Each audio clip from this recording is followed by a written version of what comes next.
Right, welcome back to Rickets Reef, the 140 tank update journal thing.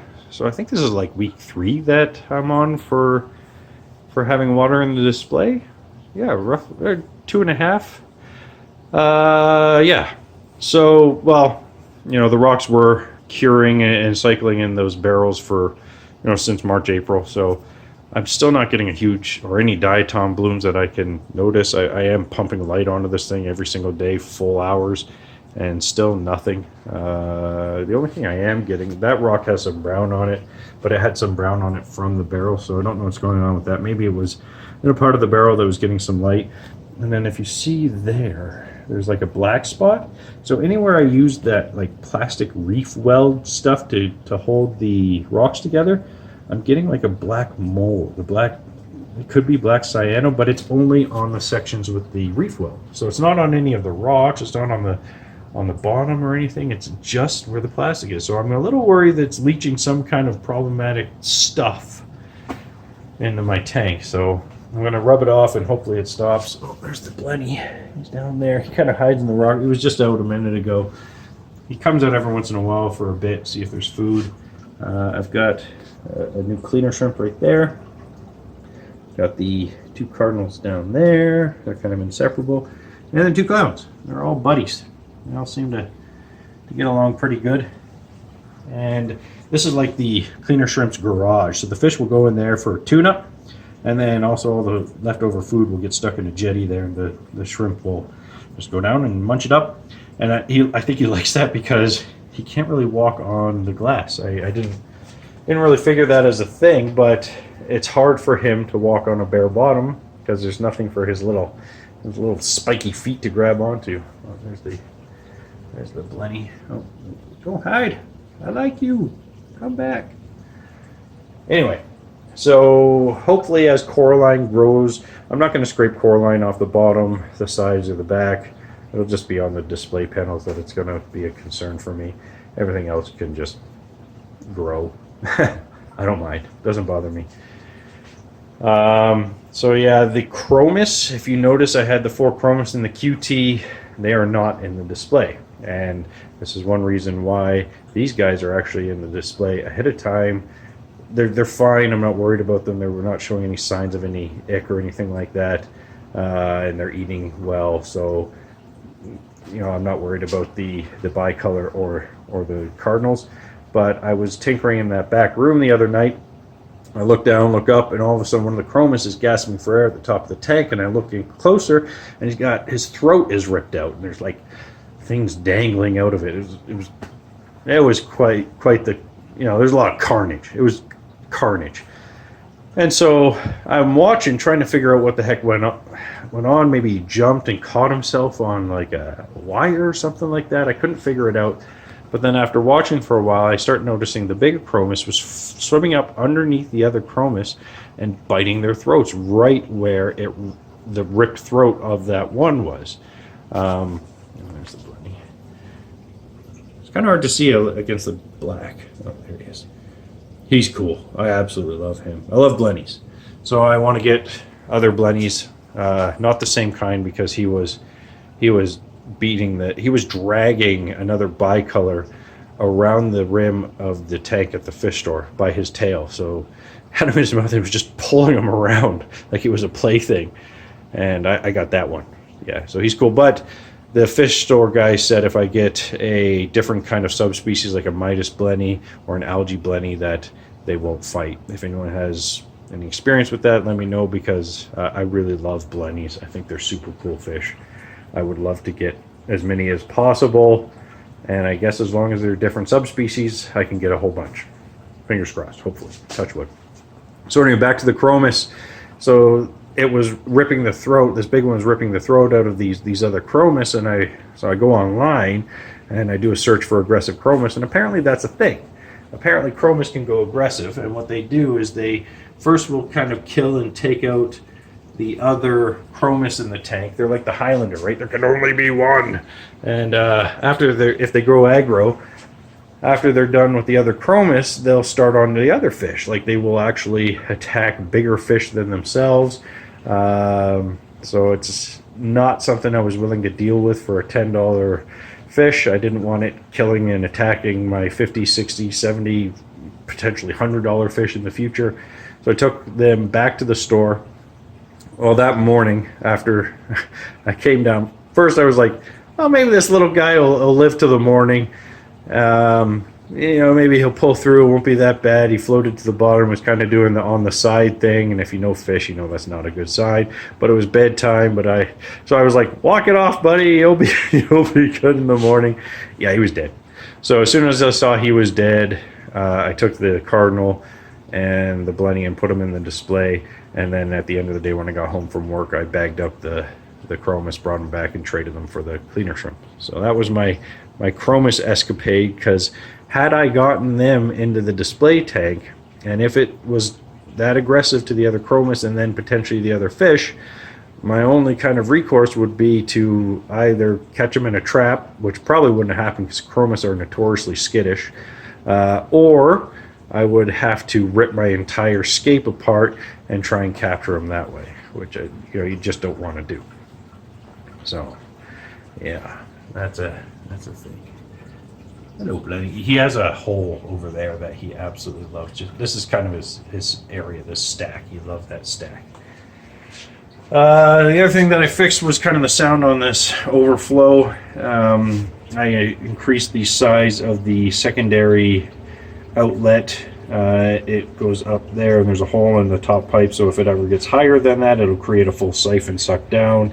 And then I reduced the amount of flow in the primary to bring the water level up to here, just underneath the top of the emergency valve or emergency pipe they give you. So that raised the water level on the internal box, so the internal box has less of a distance to fall. It's the water falling that makes the sound. It would be nice if this box was the same height as the internal box, because then you could raise the water level even higher and make it even quieter. But then that also increases the volume in this box, which makes this box heavier. The heavier this box is, there's a potential chance that the weight will crack your tank. So maybe that's why they kept it smaller. I don't know. I'm sure they did some testing. I hope they did some testing, but that waterfall sounds kind of annoying, and just based on the design, I won't be able to eliminate it completely. I think that's just how it is. It's pretty good now, so I'm not too worried. Other big problem I had was the power head. So I got the Coral Box RN Nano, and I've got the Coral Box QPS 16. So they both come with the power head, the controller, and the DC converter that plugs into the AC outlet. And it goes in that order, and the controller for the QPS 16 is basically dead on arrival. It does allow power to go to the power head, but it does not allow me to change the flow rate. It goes down to 500 gallons per hour all the way up to 4,200 gallons per hour, and it does not allow me to change the function. So there's probably just like a speck of solder on the inside that just didn't get done properly. Maybe it was like the end of the production line and the machine was out of solder. I don't know, but it's DOA. I don't blame Coral Box really, because these things randomly happen, and the other things I got from them are working fine. I don't blame the place where I bought the thing, reefsupplies.ca. I let them know what happened. They were super helpful right away. They sent me some tips and some troubleshooting options. I tried them, they didn't work. So they are shipping me out a new one. So fantastic customer service. Can't ask for anything more than that. And I'm not sweating it because I don't have corals that need lots of flow yet. So the RN Nano's got really nice flow that's really wide, and it's got a good amount of flow just for this tank. So the secondary pump is just for that gravy fine tuning, for especially when I get SPS. The other thing is on the Reef-Pi, I think I mentioned I had a problem temperature sensor. I got that fixed, so that's my temperature monitor there. It is a steady 79.8 degrees. It wasn't the temperature sensor that was broken, it was my script on the pull-up resistor. So if you watch my Reef-Pi build videos, the switches, like the float switches and the sensors, like the temperature sensor and whatnot, they usually require what's called a pull-up resistor to function properly. You can either solder one in line, or you can use the Raspberry Pi onboard ones, as long as you enable them with a script or something like that. So I did that. I had a problem with my script, it wasn't functioning, I fixed it, and that will be in my Reef-Pi videos. So that's working. I'll go over to the equipment tab where I usually spend most of my time to show you the next part, which is the new, not refugium where the refugium was supposed to go. So I didn't like the idea of putting some strange macroalgae into my aquarium. I don't have a reliable source for macroalgae where I live. It's hard for me to get something from like the algae barn.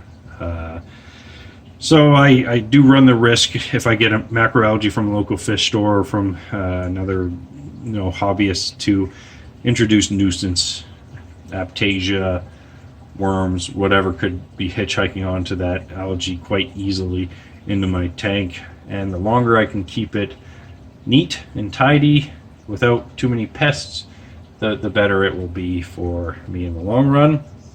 So I turned this into a giant algae scrubber. And an algae scrubber, if you've seen them, is basically you run tank water over top of something like this knitting canvas, it's called, plastic knitting canvas, with a with a full spectrum red green plant grow light. So it encourages a compartmentalized section of your sump area, usually for the nuisance algae to grow.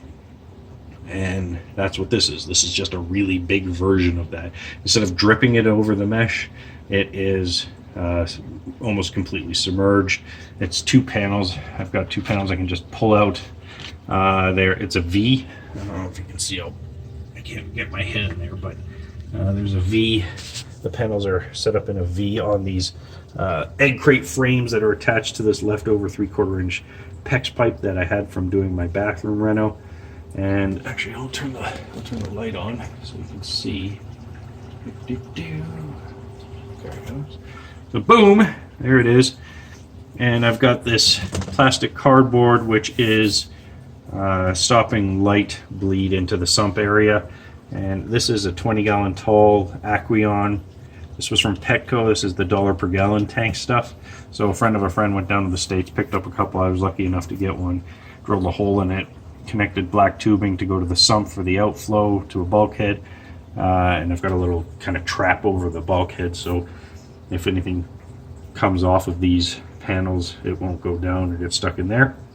And then I've got this black tubing coming in from the sump manifold. I'll show you that. Let's turn this off.